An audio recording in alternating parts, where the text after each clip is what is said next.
अस्सलाम नाज़रीन, पाकिस्तान पल्स के एक और एपिसोड में खुशामदीद। मैं हूं आपका मेज़बान शाह शिराज। आज मैंने सोचा कि कराची के बारे में बात की जाए कि कराची जो दुनिया का 7वां बड़ा तरीन शहर है, दुनिया के लोग यहाँ पे कारोबार करने आ रहे हैं, मगर कराची आज भी लावारिस है। कराची के नौजवान रोज़ाना कत्ल किया जा रहा है, रोज़ाना कराची के नौजवानों की लाशें अस्पतालों में पहुँचाई जा रही हैं। सिर्फ एक मोबाइल के बदले कराची के नौजवानों को मार दिया जाता है। इसके अलावा कराची के रोडों के हालात आपके सामने। कराची में बारिश होती है, पानी आता है, ज़्यादा बारिश होती है, ज़्यादा पानी आता है। इसके अलावा कराची में मसाइल के भंबार है, कचरा जगह जगह मौजूद है, कोई वारिस नहीं है कराची का। तो मैंने सोचा आज कराची के एक ऐसे नौजवान को अपने प्लेटफॉर्म पर बुलाऊं जिसके साथ मैं दिल से कराची की बातें करूँ। मेरे साथ कराची के एक मारूफ समाजी रहनुमा नबील सिद्दीकी साहब प्रोग्राम मौजूद है। Thank you so much Nabeel भाई for your time. Thank you आपका बुलाने के लिए। नबील भाई, पहले आपकी जर्नी से मैं स्टार्ट करता हूँ कि आप सामाजिक कारकुन जो आज आप माशाल्लाह से पूरे कराची में आपको जाना जाता है, आपको सुना जाता है, ये सफ़र कैसे शुरू हुआ? यार बहुत ही सिंपल है। मैं हमेशा ये बात बोलता हूँ कि जितने भी सोशल वर्कर होते हैं ना वो गॉड गिफ्टेड होते हैं। आपके अंदर जो है ना वो स्टार्ट से ही जो है ना एक चीज़ जो है ना वो बिल्ड होती रहती है ऑटोमेटिकली। आप चीज़ों को देख के उनका हल तलाश करते हो। आप जब सोसाइटी के अंदर मसले देखते हो तो आप चाहते हो कि इन मसलों को आप हल कर सको। तो वही बचपन से छोटी छोटी चीज़ें स्कूल में अपनी जो है ना वो खिदमत जो है वो कहीं पे क्या कहते हैं वॉलंटियरली देना। फिर कॉलेज के अंदर मैंने जो है वो स्टूडेंट पॉलिटिक्स के अंदर बड़ा काम किया। मैं एक जो है पॉलिटिकल पार्टी का प्रेसिडेंट रहा। फिर वहाँ से आहिस्ता आहिस्ता मुझे अंदाज़ा हुआ कि भाई आप अगर आगे जाना चाहते हैं, अगर आप एक किसी पॉलिटिकल पार्टी के शेल्टर के अंडर काम करेंगे तो आप जो है ना वो बहुत ज़्यादा बॉन्ड हो जाते हो। तो मुझे अंदाज़ा हुआ कि आप अगर सोशल वर्कर बन के काम करोगे तो आप हर तरफ काम कर सकते हो। बहुत सारी जो है ना वो माशरे के अंदर ऐसी चीज़ें होती हैं जिनको आप बेहतर कर सकते हो, कोशिश कर सकते हो एटलीस्ट। तो बस उसी तरीके से सफ़र का आगाज़ किया, दोस्तों को मिलाया, स्टूडेंट ऑर्गेनाइजेशन बनाई, छोटी छोटी एक्टिविटीज़ करी। वहाँ से फिर जो है वो थोड़ी बड़ी एक्टिविटीज़ पे पता चला कि जब आप एज अ सोशल वर्कर काम स्टार्ट करते हो तो आपको पता है पाकिस्तान में जो लोग हैं वो आपकी तरफ देखने लग जाते हैं। हालांकि सोशल वर्कर का काम नहीं होता। दुनिया के अंदर क्या होता है कि जो सोशल वर्कर होता है, जो आपकी गवर्नमेंट्स काम करती हैं, सोशल वर्कर उनके तमाम लूप होल्स जो है ना वो कवर करते हैं। पाकिस्तान में अपोजिट है, सोशल वर्कर्स काम कर रहे होते हैं और गवर्नमेंट कुछ भी नहीं कर रही होती।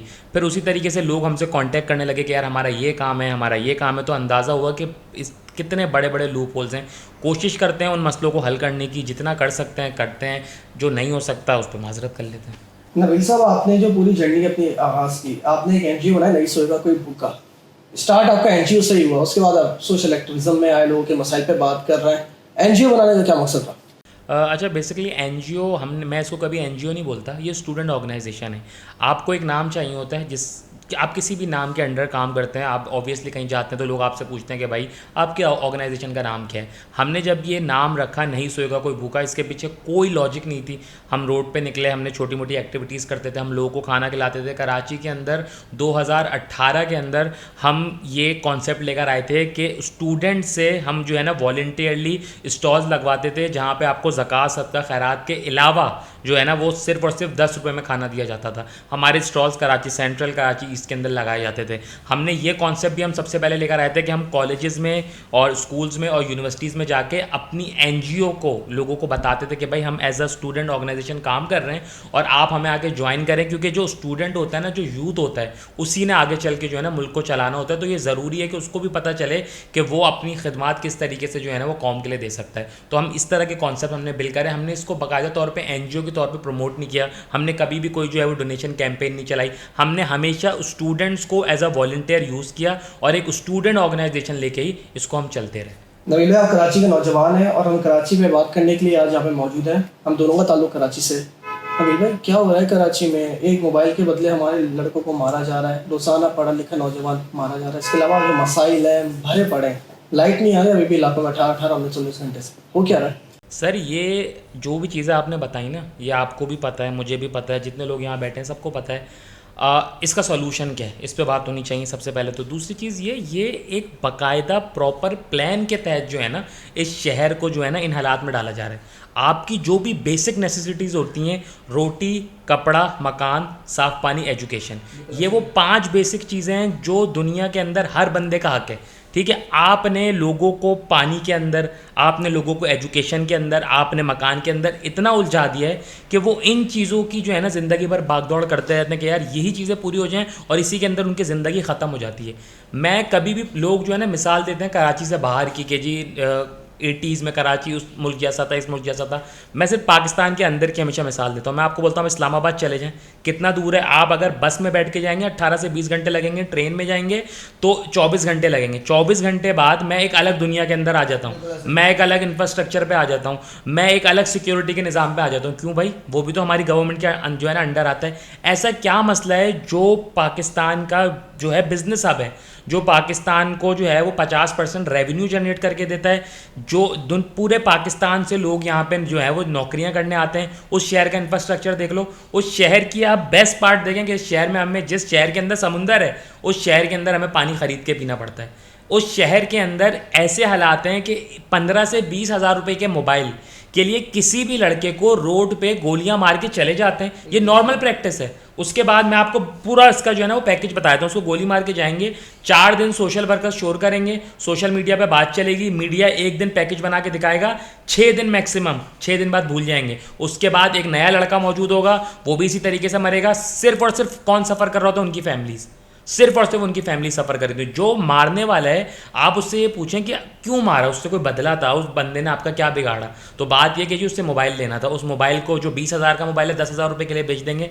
इससे आपको अंदाज़ा हो कि इस शहर के अंदर जान की कीमत ख़त्म हो गई है। जो एक बहुत ही जो है ना बेसिक मसला है शहर का, वो ये है कि जिस बंदे का इस शहर के अंदर दिल चाहता है वो उठ के आ जाता है। बहुत कंट्रोवर्शियल बात है, सुनने में लोगों को गुस्सा भी आता है, भाई ये कैसी बात हो गई, कराची तो सबका है। हम बिल्कुल बोल रहे हैं, कराची सबका है भाई। कराची पूरे पाकिस्तान से जिसका दिल चाहे है। सिर्फ एक बात बोली जाती है, चेक एंड बैलेंस रखें। इस शहर के अंदर जो है ना, एक रिसर्च के हिसाब से रोज़ाना हर घंटे पे एक बस इस शहर के अंदर आती है जिसमें 50 बंदे होते हैं। मैं सिंपल सी कैलकुलेशन आपके सामने करता हूँ, 24 घंटे में हम 24 बसेस, 1200-1300 लोग कराची रोज़ाना की बुनियाद पर आ रहे हैं। अगर मैं इसको महीने से लगा दूँ, कोई 30 हज़ार लोग कराची आ रहे हैं रोज़ाना की बुनियाद पे। कराची के एंट्री और एग्ज़िट पे कोई चेक एंड बैलेंस नहीं है। जो बंदा खैबर पख्तूनख्वा से उठ के, लाड़काना से उठ के, पंजाब से उठ के इस शहर आ रहा है, इस शहर का इंफ्रास्ट्रक्चर इस्तेमाल कर रहा है, इस शहर का पानी इस्तेमाल कर रहा है, इस शहर के अंदर अपने लिए नौकरियाँ ढूंढ रहा है, तो उसका जो बजट उसके शहर को जा रहा है। अगर हमारे पास एक प्रॉपर जो है ना वो प्लान हो कि जी इतना बंदा KPK से उठ के इस साल कराची आया है, तो वो जो बजट है हम उस बजट के अंदर शेयरिंग ले सकते हैं कि जी खैबर पख्तूनख्वा का 5 लाख बंदा इस शहर को यूज़ कर रहा है, तो हमारा बजट जो है अपने बजट में से हमें दो। अब मसला क्या है कि मैं आपको बता रहा हूँ, आप यहाँ से चले जाएँ गिलगित बल्तिस्तान, आप वहाँ पे जाके बोलें, आप सवात चले जाएं, आप नॉर्दर्न एरियाज चले जाएं, आप जाके बोलें मैंने प्रॉपर्टी खरीदनी है, यहाँ पे कारोबार करना है, मैं देखता हूँ आपको कैसे कारोबार करने देंगे। आपके पास चाहे पाकिस्तान का NIC भी हो, आपके पास शनाख्ती कार्ड, पासपोर्ट, तमाम डॉक्यूमेंट्स हैं, आप इस पाकिस्तान के शहरी हो ना, आपको नहीं करने देंगे। आप चले जाएं लाहौर, आप बोलें जी मैं ऐसे उठ के आ गया, मैं यहाँ पे नहीं ज़मीन लेके कारोबार करना, नहीं देंगे। लेकिन ये वाला जो है ना वो कराची के लिए ये मेयार क्यों नहीं है? जब कराची में हम भाई कोई नफरत का वो नहीं है, कोई लड़ाई नहीं है, कोई किसी से लड़ाई नहीं है, चाहे सिंधी हो, पंजाबी हो, बलोची हो, सिराइकी हो, तमाम जो है ना, चाहे मुहाजिर हो, ये एक गुलदस्ता है पाकिस्तानियों का। हम आपसे जो है ना वो बेसिक बात ये कर रहे हैं कि जिन चीज़ों पे पहले कराची, जो उस शहर के अंदर रहता है, जो शहर में पैदा हुआ, जिसको शहर में मरना है, उस बंदे का राइट है, आप पहले उसको लेने दें, उसका पूरा हो जाएगा, फिर आपका भी हो जाएगा। सिर्फ आपसे सिक्योरिटी की चेक एंड बैलेंस की बात की जा रही है कि जो बंदा इस शहर में आ रहा है उसका आप एक सिक्योरिटी रिकॉर्ड रखें कि जी अगर एक बंदा 3 महीने पहले इस शहर के अंदर आया तो वो 3 महीने बाद कहाँ नौकरी कर रहा है, क्या उसको नौकरी मिली या नहीं मिली, या वो रोडों पर घूम रहा है, वो किस जगह पे बैठा हुआ है, अभी वो क्या काम कर रहा है खुद। अगर वो बंदा किसी ऐसी एक्टिविटी के अंदर मुलव्वस है जो इनलीगल है तो उसको पकड़ा जाए। अगर नहीं है, आपको दिख रहा है कि 5 से 6 महीने गुजर गए, 5 से 6 महीने के बाद ठीक है जी उसको नौकरी नहीं मिली, आप बता सकते हैं कि वापस चले जाएं।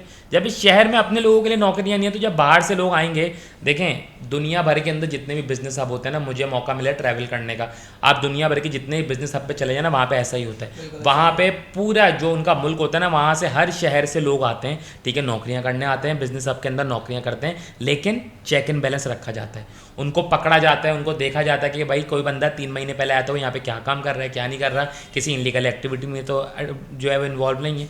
सिंपल। नबी साहब, हम कराची के इस वक्त कराची के क्राइम को अनफोल्ड कर रहे हैं। हम देख रहे हैं कि कराची में जो मेन मसला जो बेनज़ीर मैं समझता हूँ वो है पुलिसिंग का, कि सूबे की पुलिस अपनी नहीं है। कराची में पुलिस तो अपनी है, कराची का लोकल बंदा पुलिस वाला नहीं है। जब भी उस दिन फारूक सत्तार साहब ने बात की, कराची में चोर और डाकू दोनों गैर मुकामी है और पुलिस और चोर दोनों गैर मुकामी है। आप भी ये समझते हैं कि ये मसला है? मैं क्या नहीं समझता सर, मैं तो इस मसले को बहुत इंपॉर्टेंट समझता हूँ। बात यह है कि हमारे यहाँ लोगों के अंदर अवेयरनेस नहीं है।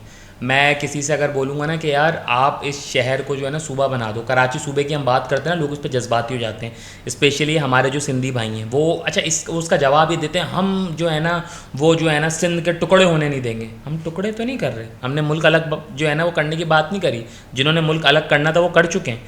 हमने तो बात करी है आप जब एक इतना बड़ा सूबा, कराची जितना बड़ा है ना इतने बड़े दुनिया में मुल्क होते हैं, ठीक है जी। अब मसला ये है कि आपको जो है ना वो एक जो है ना पावरफुल सिटी गवर्नमेंट चाहिए होती है मुल्क चलाने के, शहर चलाने के लिए।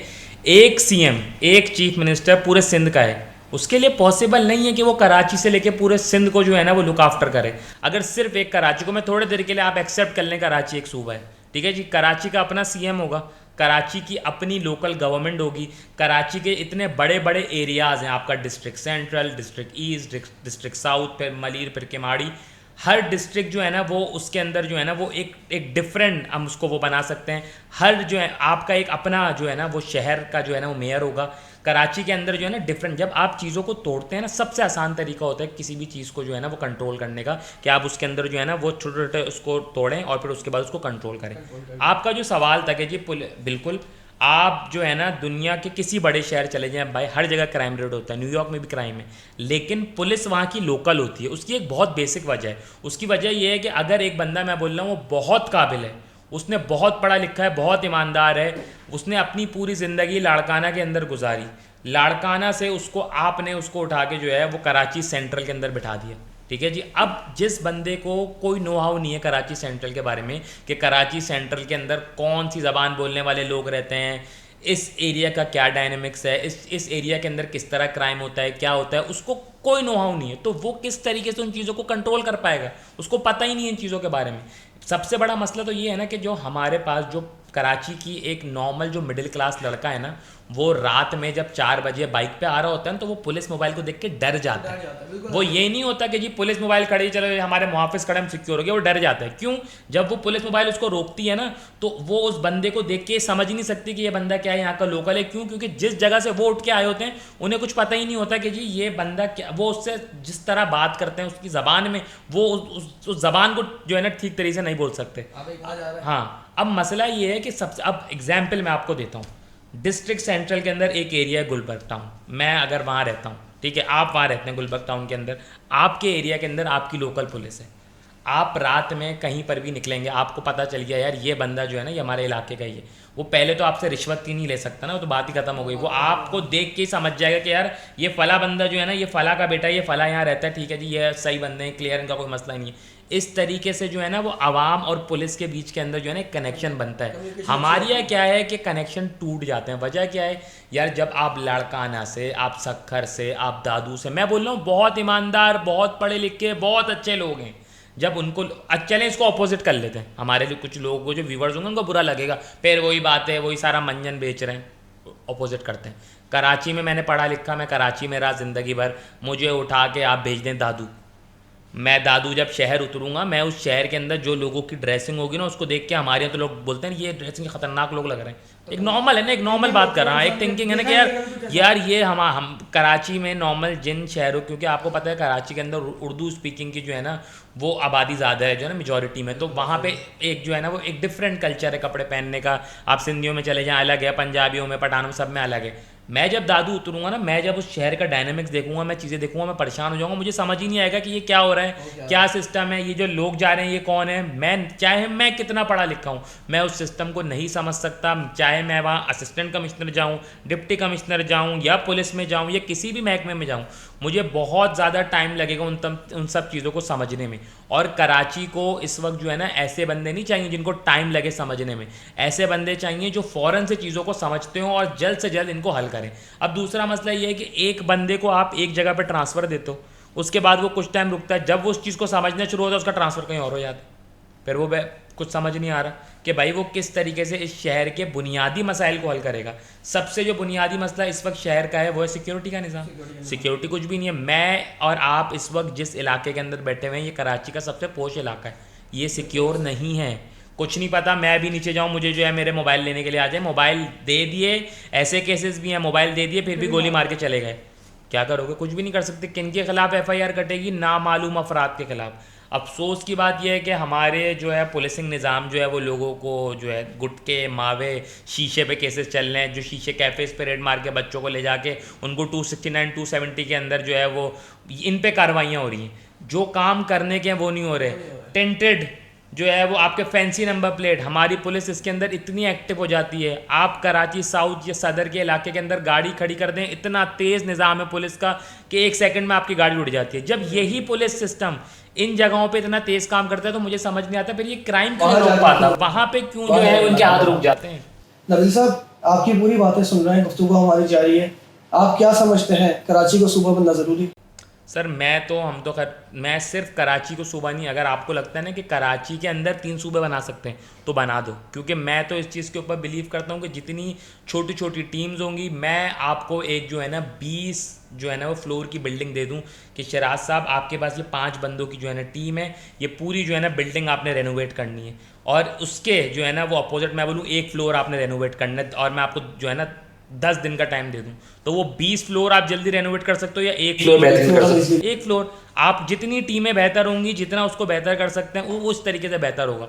दूसरा चीज़, कराची के अंदर जो है ना वो आपको एक पावरफुल लोकल गवर्नमेंट चाहिए, एक पावरफुल मेयर चाहिए जिसके अंडर पूरा कराची आए, हर डिपार्टमेंट उसके अंडर है। ये सिस्टम ना हो कि जी फला डिपार्टमेंट जो आपका शहर है उसका एक जो है हिस्सा वो फलाओं के पास है, एक हिस्सा जो है वो काम मेयर नहीं कर सकता। अगर रोड से कचरा उठाना है तो वो मेयर करेगा, और अगर गली से कचरा उठाना है तो वो कौंसलर का काम है। दूसरी चीज़, जब कराची अभी इस वक्त कराची का जो निज़ाम है उस पर अगर मैं बात करूँ तो हमारे पास जो मुर्तज़ा बाब साहब मेयर हैं उनका ताल्लुक पीपल्स पार्टी से। इस शहर के अंदर जो है ना वो MPs और MNA की ज़्यादा सीटें MQM के पास हैं, और अगर मैं लोकल बॉडीज़ में बात करूं तो डिस्ट्रिक्ट सेंट्रल जो है क्लीन स्वीप किया हुआ जमात इस्लामी ने। जब 3 डिफरेंट अलग अलग नज़रिया रखने वाली 3 पॉलिटिकल पार्टीज़ को आप एक शहर चलाने के लिए दे दोगे तो पॉसिबल ही नहीं है वो चला सके। क्यों? वो हर चीज़ जो है ना वो किसी और पे डाली जाएगी। जो मेयर होंगे वो बोलेंगे जी काउंसलर काम नहीं कर रहे, चेयरमैन काम नहीं कर रहे, चेयरमैन ये चीज़ मेयर पे डालेंगे। आपको एक बंदा चाहिए कि अगर कोई मसला हो तो उसी बंदे का गिरबान पकड़ा जाए। इसीलिए जो आपका मेयर है वो इतना पावरफुल होना चाहिए कि हर डिपार्टमेंट, चाहे वो SBCA हो, चाहे KBCA हो, चाहे कोई भी डिपार्टमेंट हो, चाहे DMC हो, चाहे KMC हो, वो तमाम डिपार्टमेंट एक बंदे के अंडर हैं, ताकि अगर कोई भी इश्यूज़ क्रिएट होते हैं तो वो एक ही बंदा जो है ना जवाब दे और उसी की जिम्मेदारी हो, उसके पास कोई ऑप्शन ना हो कि किसी और के ऊपर ये चीज़ डाली जाए। नबील साहब, मुर्तज़ा वाब साहब उर्दू स्पीकिंग है, ये फैक्टर आ जाता है कि कराची में, सिंध में जो है CM सिंधी होगा, गवर्नर उर्दू स्पीकिंग होगा, फिर मेयर कराची आएगा उर्दू स्पीकिंग। ये जो फैक्टर है, जो हमारी मेंटेलिटी है, हम कहते हैं तासुबी बात कर रहे हैं, वाकई में मौजूद है ये तासुबी सोच हमारे माशरे में, या समझते हैं ऐसा नहीं है, ये हमारी थिंकिंग है अपनी? सर तासुबी सोच जो है ना चंद पॉलिटिकल पार्टीज़ ने जो है ना वो पिछले टाइम के अंदर जो है ना वो अपना वोट बैंक बढ़ाने के लिए इस तरह के जो है ना नारे लगाए कि जी सिंधी तो मुहाजिर, हर बंदे चाहे आप कोई भी ज़बान बोलते हो, ठीक है जी हम इस चीज़ को एक्सेप्ट, जब हम इस दुनिया में आए ना हम सबसे पहले मुसलमान हैं, उसके बाद पाकिस्तानी, उसके बाद फिर जो भी हम ज़बान बोलते हैं, ठीक है ना। बात यह है कि इससे कोई फ़र्क नहीं पड़ता कि मेयर उर्दू स्पीकिंग है, सिंधी है, पंजाबी है, बलोची है। फ़र्क पड़ता है उसके काम से, वो काम क्या करके दे रहा है। इस शहर के अंदर नेमतुल्ला खान साहब के दौर में काम हुआ, लोग बोलते थे काम हुआ, कभी ये बात नहीं की गई कि वो उर्दू स्पीकिंग है, वो सिंधी है, वो पंजाबी है, बलोची हैं। नेमतुल्ला खान साहब के दौर के बाद मुस्तफ़ा कमाल साहब के दौर में भी काम हुआ, अच्छे खासी हुआ, लोगों ने देखा, कभी ये बात नहीं की गई कि जी वो सिंधी हैं, पंजाबी। तो आपका जो पहचान है वो आपका काम होना चाहिए, ज़बान और ये तमाम बातें जो है ना वो लोग करते हैं जिनको जो है ना शऊर नहीं है। इन चीज़ों का ज़बान से कोई ताल्लुक नहीं। नबील साहब, हमने देखा मुस्तफ़ा कमाल साहब का जब मेयर का दौर था, उसमें कराची में बहुत ज़्यादा तरक्की का काम हुआ, मुशर्रफ साहब की तरफ से पूरी सपोर्ट उनको हासिल की। अब जबकि मुर्तज़ा वहाब साहब का जो दौर है मेयर का, पीपल्स पार्टी की सिंध हुकूमत है, सूबाई हुकूमत है, पूरी सपोर्ट तो उनको भी हासिल होनी चाहिए ना। हमें यहाँ पे कराची में तब्दीली नज़र आए, मगर यहाँ पे तो तब्दीली नज़र ही नहीं आ रही, वही हालात हैं जो पहले थे। क्या वजह? सर इसके अंदर एक बहुत बड़ा मसला पावर का है। मेयर के पास वो पावर नहीं है कि वो काम कर सके। आज कराची का 40-50% जो है वो मेयर के अंडर आता है, बाकी जो है ना वो डिफरेंट, कहीं पे CBC है, कहीं पे जो है वो कुछ बोर्ड्स हैं। तो बात ये है कि आप मेयर कोई भी हो, चाहे वो सिंधी हो, पंजाबी हो, मेयर को पावर देना बहुत ज़रूरी है। आपने मुस्तफ़ा कमाल साहब की बात करी कि मुस्तफ़ा कमाल साहब को जो है मुशर्रफ साहब से सपोर्ट था। मुस्तफ़ा कमाल साहब ने अपने 2.5 साल जो है जरदारी साहब के दौर में भी गुजारे, उसमें भी काम किया। बात यह है कि सिस्टम ऊपर से लेके नीचे तक, जब ऊपर के बंदे के हाथ में पावर होगी और वो बंदा काम करना चाहेगा तो ये बिल्कुल ही जो है ना वो अजीब सी लॉजिक होती है कि जी हम तो करना चाह रहे हैं लेकिन नीचे से लोग काम नहीं कर रहे, या जो नीचे करप्शन है। बात ये, जो बंदा आपके जो बंदा पहली सब में बैठा हुआ है, जो सबसे टॉप के ऊपर बैठा हुआ है, उसको पावर दी जाए, फिर उससे काम लिया जाए, और अगर वो फिर ना काम करे फिर उससे सवाल किया जाए। नबील साहब, आपके नज़दीक कराची का लोकल बॉडी सिस्टम किस तरह का होना चाहिए कि कराची के मसाइल इस सिस्टम के तहत चलेंगे तो हल हो जाएंगे? सर सबसे पहले तो ना किसी एक पॉलिटिकल पार्टी के पास तमाम सिस्टम होना चाहिए। जो है मेयर भी एक पॉलिटिकल पार्टी का हो, उसी के ज़्यादा चेयरमैन हो, उसी के पास जो है काउंसलरशिप हो। इस वक्त कराची डिवाइड है, कराची सेंट्रल के अंदर जमात इस्लामी है, आप जो है, और आपका मेयर जो है वो पीपल्स पार्टी का है, और एमक्यूएम के पास एमपी और एमएनएस की सीट है। सबसे तमाम चीज़ें जो है ना, ये इन लोगों को सिस्टम सूट करता है, जो शायद चाहते हैं कि कराची को तबाह करना है, या जो है एक प्रॉपर प्लान के तहत कराची को जो है वो तबाह कर रहे हैं, उनको ये सिस्टम सूट करता है। उसकी वजह ये है कि उनको पता है कि जी जो ये सिस्टम चलेगा ना, इसके अंदर होगा ये कि एक बंदा अगर काम करेगा, तबाह करना कौन चाह रहा है? कुछ लोग हों जिनका कौन प्लान, हो सकता है? कोई भी हो सकता है ना, कोई जिनका सियासी प्लान है, जमात, कोई भी कोई भी XYZ जो इस प्लान के तहत जो है उनको ये सिस्टम सूट कर रहा है। ये सिस्टम इसलिए सूट कर रहा है, उनको पता है कि जहाँ पे अगर जो है काउंसलर जो है वो काम नहीं करेगा तो वो सारा मलबा उठा के डालेगा मेयर के ऊपर, मेयर जो है वो तमाम मलबा उठा के डालेगा चेयरमैन के ऊपर। इसी तरीके से जो है ना वो डिफरेंट सब एक दूसरे पे मलबा डालते रहेंगे, लेकिन किसी एक बंदे के पास तमाम इख्तियारात नहीं है तो वो फिर काम ही नहीं करेगा। नबी साहब, ये जो हम इलेक्टोरल प्रोसेस के अभी हम बात कर रहे हैं कि फला पार्टी के एमपीएस है, फला पार्टी का चेयरमैन है, फला पार्टी का मेयर है। नबी साहब, जो बंदा इलेक्ट होके आएगा, लाइक अगर सेंटर से जमात इस्लामी जीती है मगर मेजोरिटी हासिल नहीं कर सकी वो, इसलिए उनका मेयर नहीं है, एमकेएम ने बॉयकॉट किया था, इस वजह से उनके एमपीएस एमएनएस है, तो क्या इलेक्टोरल सिस्टम को चेंज करने की ज़रूरत है या पूरे फ्री एंड फेयर इलेक्शन होंगे? किस तरह से सिस्टम को बेहतर बनाएंगे?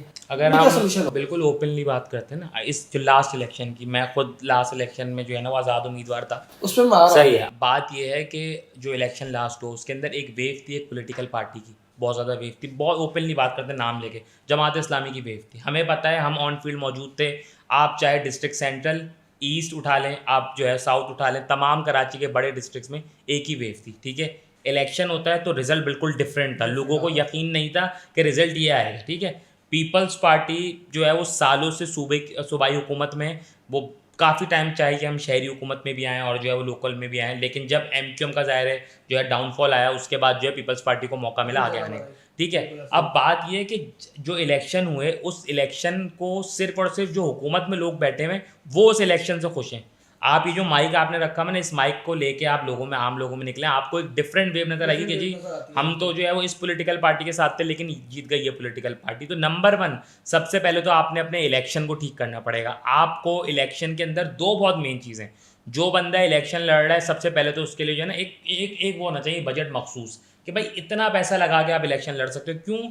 जब मैं किसी भी इलेक्शन के अंदर करोड़ 2 करोड़ रुपए लगा के इलेक्शन जीतूंगा तो उसके बाद फिर मैं कोशिश करूंगा कि उस पैसे को मल्टीप्लाई करूँ। जब मैं आवाम की ताकत से नहीं आ रहा, मुझे पता है मैं पीछे पैसा खिला के लोगों को आ रहा हूँ। आपको अपने इलेक्शन में, जो आपका इलेक्शन कमीशन है जो इलेक्शन करवा रहा है, उसके अंदर जो लोग बैठे हैं पहले उनकी स्क्रूटनी होनी चाहिए, वहाँ से आपका मामला चलेंगे। उनकी स्क्रूटनी होगी, वहाँ पे ठीक लोग आके बैठेंगे, वहाँ पे मेरिट पे लोग आके बैठेंगे। उसके बाद फिर आपका इलेक्शन का जो पूरा प्रोसीजर है, जिसके अंदर पता नहीं कितने अरब डॉलर जो है वो पाकिस्तान में जब इलेक्शन होता है तो खर्च हो जाते हैं आवाम के टैक्स के पैसों से उस मुल्क के अंदर जिसके ख़जाने खाली हैं। और फिर जो इलेक्शन का रिजल्ट आता है वो आवाम उस रिजल्ट से जो है ना, उस रिजल्ट से मुत्तफिक नहीं होती जो है जिसके लिए रिजल्ट आ रहा है। तो दूसरी चीज़, सबसे पहले आपको इलेक्शन कमीशन को पूरा जो है वो स्क्रूटनी करनी पड़ेगी, उसको ठीक करना पड़ेगा। सेकेंडली जो इलेक्शन का पूरा प्रोसीजर है ना, आपको इसको ठीक करना पड़ेगा। उसके बाद फिर जो कोई भी आवाम जिसको भी वोट दे, आम तौर पे जो है ना, अगर मेजॉरिटी पाकिस्तान के अंदर जितनी, जब भी कोई इलेक्शन होते हैं, एक कोई पॉलिटिकल पार्टी होती है जिसकी तरफ जो है ना आवाम का झुकाव होता है, और अगर कोई पॉलिटिकल पार्टी जो है वो 2/3 मेजॉरिटी से आ जाती है तो फिर बिल्कुल ठीक है, उनके पास तमाम इख्तियार हैं, वो काम करेंगे तो नजर आएगा, नहीं करेंगे तो सब उन्हीं का गला पकड़ेंगे। ऐसा कोई मामला नहीं होगा कि जी इसने काम नहीं करा, उनका काम था, हमारा नहीं था, उनका था। ये जो रिटर्न कैंडिडेट होता है जो इलेक्शन जीत चुका है, उसके बाद वो एक डॉक्यूमेंट साइन करता है कि रिटर्न जमा करवाता है, फलाना चीज़ पे मेरा इतना खर्च हुआ, इतने के मैंने बैनर्स लगाए, कि वो FBR से वेरीफाई होता है। ये जो प्रोसेस है आपको भी पता है, मुझे ही पता है, दिखाते हैं 1000 रुपये, खर्च वो लाख रुपए करते हैं। इसको किस तरह से बेहतर बनाया जा सकता है? नंबर 1 तो इसके अंदर चीज़ ये है कि इसकी स्क्रूटनी कौन करता है, कि आपने डॉक्यूमेंट पे कितना पैसा लिखा और आपने खर्च कितना करा। नंबर 2, मैं इलेक्शन से पहले की बात करूँगा।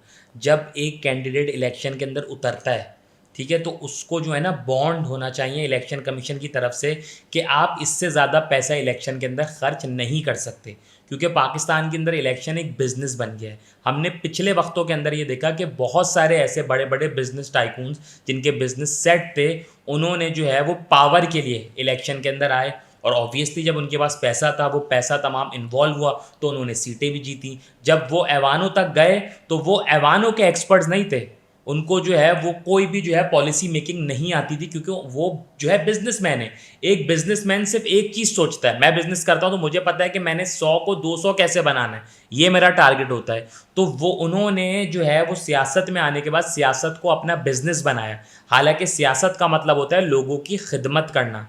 तो जब उन्होंने इसको बिजनेस बनाया तो इधर से मामला सारा ख़राब हुआ। तो ये मेरा अपना ओपिनियन है। मुझे ऐसा लगता है कि इलेक्शन से पहले इलेक्शन कमीशन को प्रॉपर तौर पे जो है ना कैंडिडेट को इस चीज़ के लिए बॉन्ड करना चाहिए कि आप इससे ज़्यादा पैसा खर्च नहीं कर सकते, और अगर इससे ज़्यादा वो पैसा खर्च करे तो फिर जो है ना उसके खिलाफ जो भी चीज़ों को या तो उसको जो है इलेक्शन से हटाया जाए या उसको विड्रॉ करना पड़े या कुछ भी इस तरह का कानून होना चाहिए।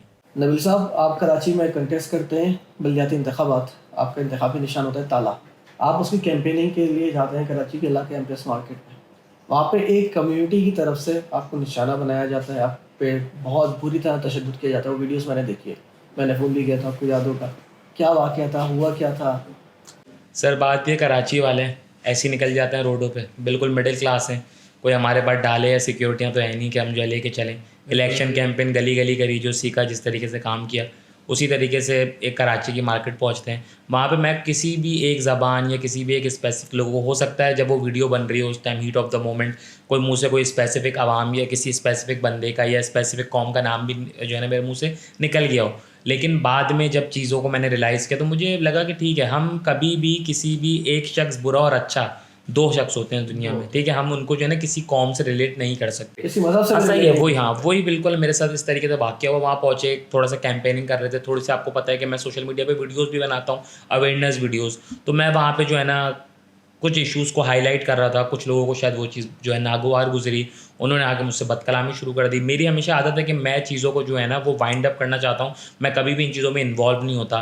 मैं जो है अपने जो है कॉलेज के दौर में एक पॉलिटिकल पार्टी का प्रेसिडेंट था जो बहुत पावरफुल था होता है, लेकिन मैंने उस टाइम भी कभी भी जो है ना लड़ाई झगड़े और इन चीज़ों के अंदर मैंने कभी पार्ट नहीं लेना। मैं इन चीज़ों को जो है ना वो सपोर्ट करता हूँ। उसी तरीके से जो है ना उन लोगों ने जो है वो एक प्रॉपर उनका प्लान के तहत या किस भी आप कह सकते हैं, हमें तो पता नहीं, हम वहाँ से जब निकलने लगे तो प्रॉपर जो है वो एक प्लान के तहत उन्होंने आके हम पे अटैक करने की कोशिश करी। लेकिन हमारे साथ भी लड़के थे, लेकिन हमने उसको रिटेलिएट नहीं करा। हमने इसलिए रिटेलिएट नहीं करा क्योंकि अगर हम रिटेलिएट करते तो फिर उनमें और हम में कोई फ़र्क नहीं रहता।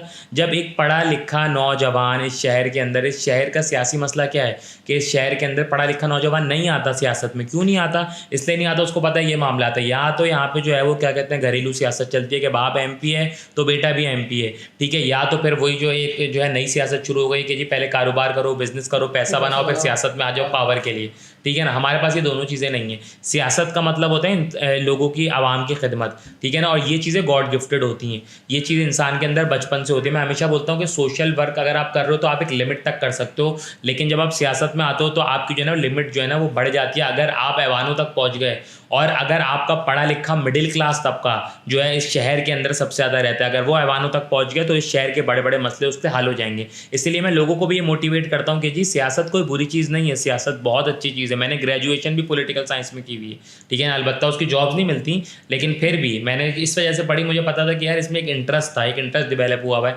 हमने जो सियासत देखी जो अपने बचपन से यूनिवर्सिटीज़ में, कॉलेजेस में, वो देखी मार धाड़ वाली सियासत। मैं इस सियासत के बिल्कुल खिलाफ रहा हमेशा से। क्यों खिलाफ रहा? उसकी वजह ये है कि जी मैं बोलता हूँ कि सियासत जो है ना वो एक बहुत ही खूबसूरत चीज़ है जिसके अंदर आपको मौका मिलता है आवाम की खिदमत करने का। लेकिन चंद लोगों ने जो है ना वो सियासत को एक इस तरीके से लोगों के सामने पेश किया कि सियासत का मतलब है मार धाड़, सियासत का मतलब है लड़ाई। उस चक्कर में आज इस शहर की जो मिडिल क्लास फैमिलीज़ हैं उसका लड़का सियासत में नहीं आ रहा, सियासत से दूर भाग रहा है। नबील साहब, ये जो पूरा वाक़या आपने बताया कि व्लॉगिंग की वजह से हुआ, आप पे किस तरह से तशद्दुद किया गया, आपको मारा गया, ऐसा ही एक व्लॉग हाल ही में आपने किया JDC के प्रेसिडेंट ज़फ़र अब्बास के ख़िलाफ़। वो व्लॉग बहुत ज़्यादा वायरल हुआ, ज़फ़र अब्बास की तरफ से जवाब भी दिया गया। उसके बाद मामला वो चल रहा था, आप एकदम से ज़फ़र अब्बास के इफ्तार कैंप जाते हैं, उससे माजरत करते हैं, मामला ख़त्म हो जाता है। क्या वो बात सच है? जफर अब्बास ने कोई प्रेशर डलवाया, इसलिए कहा यह जाता है जफर अब्बास के पीछे बैक बहुत स्ट्रांग है। यार पहले तो शराज मैंने बोला भी था ये सवाल नहीं लेते, लेकिन अगर मतलब देखे बहुत सारी मैं इसका क्या जवाब दूँ। इसका जवाब ये है कि जी मैंने मेरी जो है ना ज़फ़र अब्बास से कभी मुलाकात पहले नहीं हुई, ना मैं उनको जानता था कैसे हैं। जैसे आप जानते हैं वैसे मैं जानता हूँ कि जी जेडीसी के जनरल फाउंडर हैं या जो भी प्रेसिडेंट हैं, काम कर रहे हैं, बहुत अच्छा काम कर रहे हैं, कराची में बहुत ज़बरदस्त काम कर रहे हैं। वो जो कंप्लीट एक मामला है ना उसके अंदर हुआ ये कि हमने जो मेरी तरफ से चीज़ें दी गई ना उन चीज़ों को बहुत सारे लोगों ने मिसयूज़ किया। और इस वाक़ये ने, इस पूरे प्रोसीजर ने मुझे एक चीज़ सिखा दी कि उस टाइम पे बहुत सारे लोग ऐसे थे जो आपके दोस्त लगते थे, बाद में पता चला वो दोस्त नहीं थे, वो दुश्मन थे, और जिनको आप दुश्मन समझ रहे थे वो लोग सही थे। अब बात ये है कि उस बात के बाद मैंने फिर कभी जवाब नहीं दिया। लोगों ने बहुत मुझे पुश किया कि नहीं सोशल मीडिया पे आओ बात करो। इसका सिर्फ मेरा एक जवाब है कि अभी वो वक्त नहीं है, अभी वक्त आने दें, आपको सब चीज़ें लोगों को आहिस्ता आहिस्ता खुद समझ आ जाएंगी कि हम क्या बात कर रहे थे, क्या बोल रहे थे। और मैं इस पे कभी जो है ना बात करना नहीं चाहता। और सेकंडली मैं हमेशा जो है ना लड़ाई झगड़े और इन चीज़ों से, अगर मेरी वजह से किसी बंदे की साख को या उसको नुकसान पहुंच रहा है, नहीं भी पहुंच रहा, अगर उसको लग रहा है, उसको फील हो रहा है, उसकी दिल आज़ारी हो रही है, बोला यार तुमने ये गलत किया, मैं बोलूँगा ठीक है यार माफ़ कर दो, कोई माजरत। मैं क्यों जो है वो अपने आप को ज़बरदस्ती कॉन्ट्रोवर्शियल बनाऊँ। ये बेसिकली हमारी जो आवाम है ना इसको मज़ा आता है मसाला नहीं, कॉन्ट्रोवर्सीज चाहिए कि यार मज़े चाहिए। अरे यार ये बोल दिया नबील ने ज़फ़र अब्बास को, ज़फ़र अब्बास ने जवाब दे दिया, हालांकि वो कुछ भी नहीं था, वो कुछ भी नहीं था, ना कोई ऐसा था न। और आपको पता है मैं जो भी व्लॉग्स बनाता हूँ ना आजकल तो मैंने देखा है लोग प्रॉपर स्क्रिप्ट लेते हैं, फिर जो है वो सीख ये सवाल। मैं बिल्कुल नेचुरल, मैं बैठता हूँ, मोबाइल लिया मैंने, मेरा कोई स्टूडियो नहीं है, कुछ नहीं, मैं मोबाइल लिया बैठ के बना दो, 10-10 लाख उस पर व्यूज़ भी आ जाते, ठीक है ना। मैं कभी भी इस चीज़ को नहीं जो है ना वो देखता। लेकिन बात ये है कि शायद उनके तरफ से भी बहुत सारे लोगों ने उनको शायद कोई चीज़ें गलत बताई कि ऐसा है वैसा है। मुझे जब पता चला कि जी ऐसा हो रहा है तो मैं एक जो है वो क्या कहते हैं खुले दिल का आदमी केस करेगा, अच्छा बात ये है कि ये बहुत सारी चीज़ें सोशल मीडिया पे जो है ना वो सर्कुलेट करी, किसी ने बोला केस हो गया, केस कर भी दिया, ये सब ऐसी कोई चीज़ थी नहीं जिस पे केस होता या कुछ होता। मुझे लगा कि हाँ अगर मुझे लग रहा है कि यार मेरी तरफ से तुम्हारी दिलदारी हो गई, मैं चला गया, मतलब ठीक है यार अगर आप बताएं कोई मसला है तो इससे बहुत बेहतर था कि मैं सोशल मीडिया पे बैठ के, मेरे पास इतना ज़बरदस्त चांस था उस दिन कोई मसला ही नहीं था। मैं क्या करता भाई, एक वीडियो है मैं एक और बना देता, एक और बना देता, एक और बनता, चलता रहता, आवाम को मसाला मिलता रहता, हमें भी व्यूज़ मिलते रहते। लेकिन जब हमने ये काम किया नहीं तो हम क्या करेंगे ये काम करके, हम क्यों जो है वो ज़बरदस्ती जो है वो आवाम को मसाला देने के लिए जो है वो उल्टी सीधी वीडियोस बनाते रहे। हमारा काम है जी इश्यूज़ को हाईलाइट करना, उन इश्यूज़ को हल करना, जितना कर सकते हैं करेंगे। आवाम को तो कभी आप आवाम किसी चीज़ से जो है ना, हमारी आवाम के अंदर कुछ स्पेसिफिक लोग पैदा हो गए हैं, उनको वो होते हैं कीबोर्ड वॉरियर, जिनको अपने घर में एसी में बैठना है, कीबोर्ड पे लिखना है कि ये फला हो गया, फला ने क्या कर दिया, इसने क्या कर दिया, तुमने क्या कर दिया, उनको पूरा दिन यही करना है। तो उन लोगों से हमारा क्या लिंक है? हमारा काम है फील्ड पे उतर के काम करना। हम सोशल वर्कर हैं, हम काम करते हैं, अल्हम्दुलिल्लाह लोगों को हमारा काम पसंद आता है और अल्लाह इज्जत देता है। नबील साहब आपका ताल्लुक वकार ज़का साहब से भी रहा है, आपके बहुत ही क्लोज रहे हैं, ये बात मुझे पता है, आपके अच्छा दोस्त है वकार की पार्टी थी टेक्नोलॉजी मूवमेंट ऑफ पाकिस्तान, उसके पूरे कराची में आप ही हेड कर रहे थे, उसके स्टूडेंट विंग के प्रेसिडेंट भी थे। वो मामला कहाँ तक पहुँचे, कोई मसले हुए वकार से? नहीं मसले कोई भी नहीं है। वकार भाई से पहले जैसी दोस्ती थी अभी भी वैसी दोस्ती है। बात यह है कि वकार भाई अभी कुछ अपने पर्सनल कामों की वजह से जो है वो पाकिस्तान में नहीं है, पाकिस्तान से बाहर हैं। और जो भी उन्होंने एक पार्टी टेक्नोलॉजी मूवमेंट पाकिस्तान बनाई है वो बेसिकली एक ऑर्गेनाइजेशन थी, हम उसके लिए सोशल वर्क काफ़ी कर रहे थे, हमने अफ्तारें कराई, चीज़ें कराई। वो पार्टी अभी इन प्रोसेस है इलेक्शन कमीशन ऑफ पाकिस्तान में रजिस्ट्रेशन प्रोसेस के। जब वो रजिस्ट्रेशन कंप्लीट हो जाएगी तो उसके बाद फिर जिस तरीके से, क्योंकि मेरी वो पार्टी नहीं है, मैं उसके अंदर एक अपनी खिदमात सर अंजाम दे रहा था एज अ वॉल्टियर। ये तमाम मामला जो है वकार भाई के अपने, वो किस तरीके से हैंडल करते हैं, वो क्या करते हैं, पाकिस्तान को इस पार्टी को लॉन्च करते हैं नहीं करते, बंद करते, इसका मैं कोई ज़ाहिर मैं तो जवाब नहीं सकता, वो उनका काम है क्या करना। मैं सिर्फ जो है वो एज अ वॉल्टियर जो उस पार्टी के सोशल वर्क के काम होते थे कि कहीं अफ्तार करवा देना, किसी को खाना खिला देना, किसी के लिए जो है वो फर्नीचर डलवा दिया, जो भी उस पार्टी का एक जो आप कह सकते हैं उस पार्टी का सोशल वर्क वो मैं देखता था। उसके बाद जो है ना वो पार्टी भी नहीं कह सकते आप क्योंकि अभी रजिस्टर्ड ही नहीं हुई है। जब वो रजिस्टर्ड होगी तो फिर वो जाने उनका काम जाने। नबील साहब हम कंटेंट क्रिएशन पे बात कर रहे हैं, आपने वीडियोस का बताया कि आप वो काम नहीं करना चाहते थे जो और लोग कर रहे हैं, मगर पाकिस्तान में कंटेंट क्रिएशन कुछ ज़्यादा ही वल्गैरिटी की तरफ जा रहा है। मेरे नज़दीक मेरा अपना पॉइंट ऑफ व्यू है कि लोग अपनी फैमिलीज़ को दिखा रहे हैं व्लॉग्स में सिर्फ पैसे कमाने के लिए। आपके नज़दीक क्या ये दुरुस्त इक़दाम है? पसंद आना चाहिए आवाम को? इसलिए उन्हीं के कमेंट्स में नीचे गालियाँ आवाम की तरफ से हेट बहुत जा रहा है, मगर वो सेम कंटेंट कंटिन्यूसली बनाया जा रहा है। क्या समझते हैं? सर बात ये है कि जब आपको लाखों लोग देखते हैं ना, तो ये मेरा अपना ओपिनियन है, आप पे एक जिम्मेदारी होती है, बहुत बड़ी जिम्मेदारी। मसला ये है कि जो फैमिली व्लॉगिंग के नाम पे एक चीज़ स्टार्ट हो गई ना कि जी अपनी फैमिलीज़ को दिखाओ और पैसा कमाओ। आप वीडियोस अपने लिए बना रहे हैं, हमें कोई मसला नहीं है, आप अपनी फैमिली को दिखा रहे हैं, मुझे कोई मसला नहीं है। आप जैसे बनाए, मैं कौन होता हूँ किसी को कुछ बोलने वाला। मुझे मसला यहाँ पे है कि जब आपकी वीडियो लाखों लोग देख के और मेरे घर का 10 साल का 11 साल का बच्चा ये सोचता है कि यार ये अच्छा काम है, अपनी फैमिलीज दिखा के बंदा पैसे कमा सकता है, तो यहाँ पे मसला है। ठीक है ना, हम एक सोसाइटी के अंदर रहते हैं, हमारा एक कल्चर है, हमारा कुछ जो है वो तरीका है, और हम जिस मुल्क के अंदर बैठे हुए हैं इस्लामी जमहूरिया पाकिस्तान है, इस्लाम के नाम के ऊपर बना है। तो मसला ये है कि हमारी जो है ना वो कुछ जो है ना हमारे कल्चर की कुछ जो है ना वो मोरल वैल्यूज़ हैं। तो हम आप एक जो बहुत अच्छे ब्लॉगर हैं हसन बेग साहब, उनके साथ मिलके हमने सिंध हाई कोर्ट के अंदर एक पिटिशन भी फाइल की थी, जिसके अंदर हमने जो है वो तमाम डेटा प्रोवाइड किया था जो इंटरनेट के ऊपर फहाशी फैला रहा था। वो इस तरह का डेटा था कि आप यकीन करें, आप अपनी फैमिलीज़ क्या, आप अकेले बैठ के भी वो डेटा नहीं देख सकते। ठीक है ना, और बाकायदा तौर पे मुझे बड़ी खुशी है कि सिंध हाई कोर्ट की तरफ से ये ऑर्डर भी दिया गया कि वो तमाम फहाश मवाद जो है वो इंटरनेट से डिलीट किया जाए। एक बहुत अच्छा जो है इकदाम था। मैं हर किसी को ये बोलता हूँ, पाकिस्तान के अंदर बहुत टैलेंट है ब्लॉगिंग के अंदर, दुनिया सोशल मीडिया की तरफ मूव हो रही है। आप सोशल मीडिया पे आएँ, आप काम करें, सोशल मीडिया से पैसे कमाएं, व्यूज़ लें, लेकिन जब आप कुछ ऐसी चीज़ें करते हैं ना जो हमारे जो है ना वो एकदम से हमारी सोसाइटी को हिट कर रही है या हमारी सोसाइटी के अंदर जहर की तरह जो है ना वो फैल रही है, तो फिर उस चीज़ को रोकने के लिए हम खड़े हैं। मैं किसी के ऊपर इल्ज़ाम नहीं लगा रहा, मैं किसी का नाम नहीं ले रहा। आप कर रहे हो फैमिली ब्लॉगिंग, आपका काम है ना, मैं आपको नहीं तनकीद कर रहा, लेकिन सफाई मेरा काम है। मैं सोशल वर्कर हूँ, सही है, मैं सोशल एक्टिविस्ट हूँ। आप गंदगी कर रहे हो ना, मैं आपको नहीं बोल रहा, करो आप गंदगी, सफाई मैं करूँगा। फिर हमारा काम है सफाई करना, हम सफाई कर रहे हैं। हम उसी तरीके से जो है ना हमने जो है वो हाई कोर्ट के अंदर इसलिए पिटीशन फाइल करी कि जी ये मवाद है, ये हमारे माशरे के साथ ठीक नहीं है, इसको डिलीट किया जाए। बात ये है कि ये ना इफ़ेक्ट करता है एक जो है टीनेजर के ऊपर। इफ़ेक्ट किस तरीके से करता है? इस तरीके से करता है कि उसको लगता है यार ये बहुत आसान तरीका है पैसे कमाने का या मशहूर होने का, मैं ये काम कर दूँ। अलबत्ता ऐसे बहुत सारे चैनल मौजूद हैं जो आपको एजुकेशन के बारे में बताते हैं, जो आपको जो है अपना टैलेंट दिखाते हैं या आपको कुछ सिखाते हैं। उन पे वो व्यूवरशिप नहीं आती जो इन पे व्यूवरशिप आती है। उसकी बेसिक वजह क्या है? लोग ये बोलते हैं कि जी आवाम जो देखना चाहती है हम वो दिखाते हैं। इंतहाई घटिया बात है, बहुत ही नामुनासिब सी मैं बात करूँ कि यार अगर कल को आवाम बोलेगी आपके घर वालों को देखना चाहते हो तो दिखा दोगे क्या? नहीं, ये टेस्ट आप खुद डेवलप करते हो आवाम के अंदर। जब मेरे पास 4 ऑप्शन है व्लॉग देखने के, अब मेरे पास 3 एजुकेशन के ऑप्शन है, एक एंटरटेनमेंट का ऑप्शन है या एक तो मैं उसमें से चूज़ कर लूँ कि मैं अब मुझे पता है कि मैं मेरी न्यूज़ फीड के ऊपर सिर्फ और सिर्फ जो है इंटरटेनमेंट आ रहा है, और इंटरटेनमेंट भी किस लेवल का आ रहा है। मेरे पास कुछ है ही नहीं देखने के लिए, तो आप आवाम का टेस्ट खुद डेवलप करते हो। अगर आपकी व्यूवरशिप हज़ारों में आ रही है, 1000 बंदा आपको देख रहा है, तो आपकी एक बहुत बड़ी जिम्मेदारी सोसाइटी की तरफ बनती है कि आप एक ऐसा कंटेंट बनाएं जिस कंटेंट से सोसाइटी को फ़ायदा हो, ना उस कंटेंट के अंदर कोई अच्छा मैसेज हो सोसाइटी के लिए या सोसाइटी के इश्यूज़ को आप हाईलाइट कर रहे हो।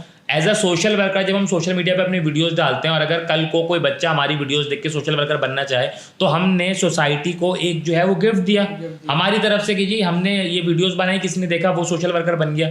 अब एक जो है वो फैमिली ब्लॉगिंग कर रहा है, उसको देख के जो है वो अगला फैमिली ब्लॉगिंग कर रहा है, तो आपने सोसाइटी के अंदर एक जहर बो दी है, तो उसको जो है ना ये रोकना होगा। मेरा अपना पर्सनल ओपिनियन ये है कि जिस तरह की फैमिली ब्लॉगिंग हो रही है ना, इस लेवल की फैमिली ब्लॉगिंग नहीं होनी चाहिए। नवीद साहब, अभी हम जो ये बात कर रहे हैं पूरा कंटेंट पे ही बात कर रहे हैं, बीच में एक ब्लॉगर आए थे, नाम लेना मुनासिब नहीं है, वो 2 बच्चों को बिठा के लड़वा रहे थे, वो बच्चे एक दूसरे के अब्यूज़ कर रहे थे, वल्गैरिटी की बातें कर रहे थे, होस्टिंग कर रहे थे, पूरा सोशल मीडिया पर तूफान बरपा हुआ था। जब फेसबुक खोल रहा हूँ वही मीम्स रिपीट हो रही हैं, वही मीम रिपीट्स हो रही हैं, तो इससे फ़ायदा कंटेंट क्रिएटर को हो रहा है क्या? उनके घर वालों का नुकसान नहीं हो रहा है? किस तरफ जा रहा है ये माशरा?